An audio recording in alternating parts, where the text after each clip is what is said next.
Love with God channel daily gospel. லூக்கா நற்செய்தியிலிருந்து வாசகம். அதிகாரம் 18, இறைவார்த்தைகள் 35 முதல் 43 வரை. இயேசு எரிகோவை நெருங்கி வந்தபோது, பார்வையற்ற ஒருவர் வழியோரமாய் உட்கார்ந்து பிச்சை எடுத்துக் கொண்டிருந்தார்.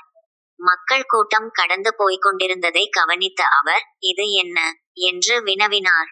நாசரேத்து இயேசு போய்க் கொண்டிருக்கிறார் என்று அவருக்கு தெரிவித்தார்கள். உடனே அவர், இயேசுவே, தாவீதின் மகனே, எனக்கு இரங்கும் என்று கூக்குரலிட்டார். முன்னே சென்று கொண்டிருந்தவர்கள் அமைதியாய் இருக்குமாறு அவரை அதட்டினார்கள். ஆனால் அவர், தாவீதின் மகனே, எனக்கு இரங்கும் என்று இன்னும் உரக்க கத்தினார்.